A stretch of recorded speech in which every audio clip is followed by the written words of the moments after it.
po si Father Alan Valero mula po sa parokya ni Santa Maria Magdalena sa bayan ng Amadeo, Cavite. Para po sa akin bilang deboto ng ina na laging saklolo, ang lagi nga pong panawagan niya sa akin ay ang magdebosyon sa kanya bilang aking ina, at ang pagdebosyong ito ay dapat magdala sa akin sa pagwimisyon.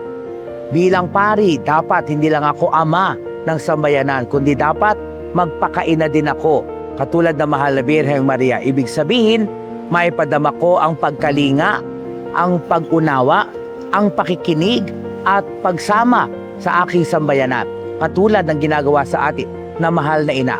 At nawa, ang aking halimbawa ay maging daan din para maging inspirasyon sa aking sambayanan, para din sila ay magpatuloy na magdebosyon sa mahal na ina na lagi saklolo at magmisyon sa pagkalinga, pagmamalasakit, pakikinig at pagsama sa aming sambayanan. Ang lahat na ito rin ay hiniling ko na ako'y gabayan at ingatan ng ating mahal na ina, ang ina ng laging saklolo.